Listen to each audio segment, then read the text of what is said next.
Hey everybody, Fully Fitness here on channel number 2. Here we're going to talk about business growth, anything and all to do with building a personal training brand. I do not have the answers right now because my brand is very small. I want to stay consistent this year, and I want to make sure that we just we just see some growth this year. I have another personal training job that I have. That's where a majority of my income comes from. That job is phenomenal. I get to use my lower back pain knowledge, skills, and it's been a blessing to have that job. But I do want some Fully Fitness income to come in via courses. Oh yeah, and so what I'm trying to do with this, my main goals for 2026 is I want to sell courses about lower back pain, so how to manage it and prevent it from reoccurring.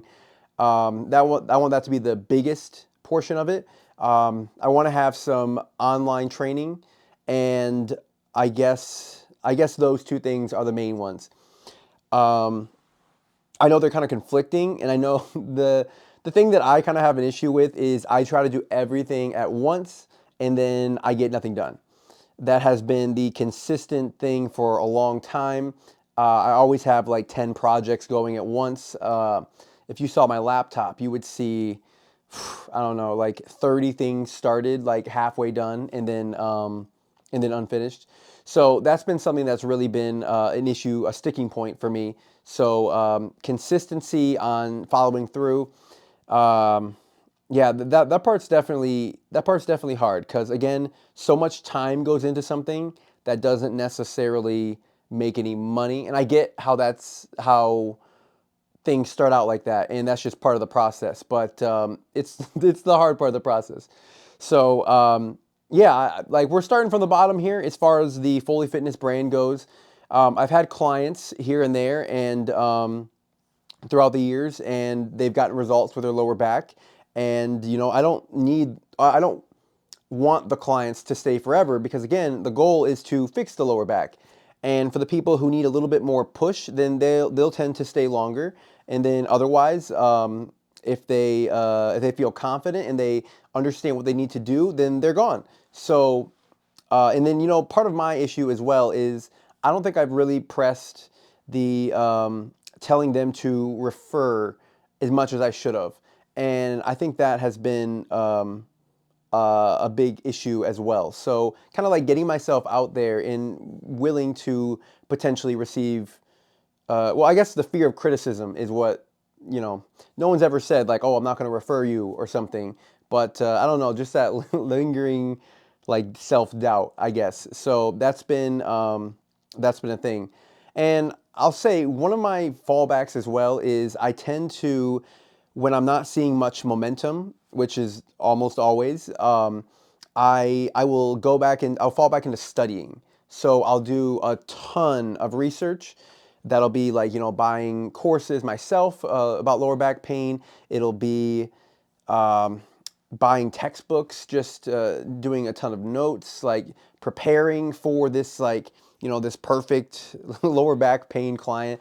But then it doesn't really get implemented. So that's kind of like my thing. I keep learning more because I think it just gives me that little bit of dopamine hit where it's just kind of like, all right, you did something today. Like it wasn't money, it wasn't a financial benefit, which I need.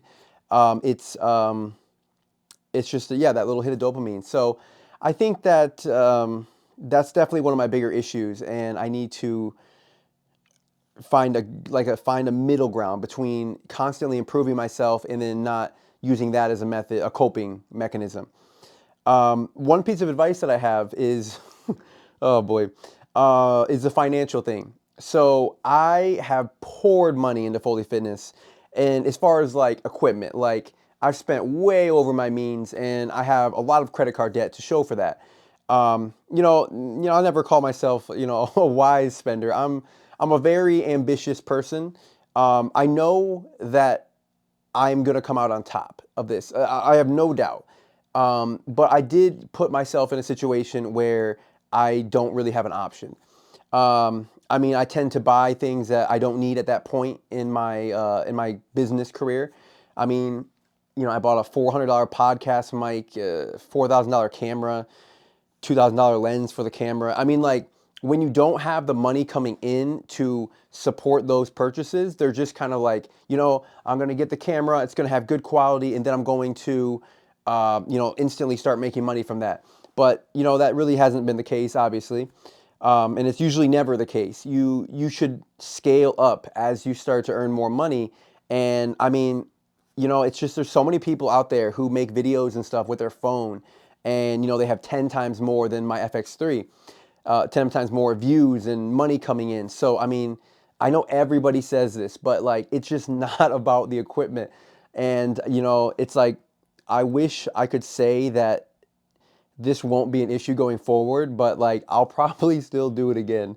Um, you know, it's just it's nice to have nice things, but you know, if you can't afford it, then it's just foolish. So thankfully, again, with the new job, I've been able to start to put a huge dent into my credit card debt. Before it was just kind of like just doing the minimum payments. We were getting eaten alive for a while. But you know, we're getting a handle on that again. And yeah, it just overall, I mean, like obviously that set me back quite a bit. You know, not enough money to put ads out. You know, the ads I did put out, you know, they just don't really hit.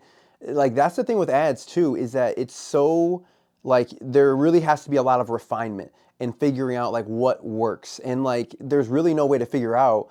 I mean, maybe there's some AI tool I don't know about, but like there's really no way to figure out without just putting money into it and trying new things, like which audience listens to you the best, who resonates with you.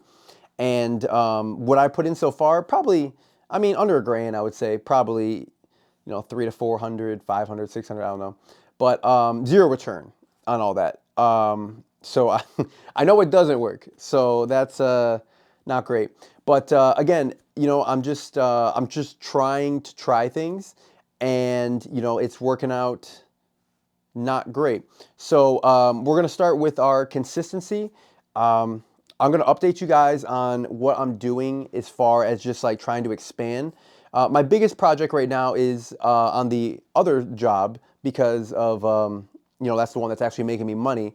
So I'm working on an app over on that side. And I know we're adding another thing into the mix, but I'm gonna keep updating you guys on what I'm doing, and you guys can potentially just see me see how I develop, and I'll be happy to share what I learn, and then if you have any advice for me, which I could use all the advice in the world. I am not at the position to be giving super important advice. So by all means, this is just the first video. I don't really know where this is going to go as far as the vlog goes. We'll have some behind the scenes stuff as well. But this is kind of how I wanted to start it out. And I hope you guys will join me on my journey. And yeah, have a good one.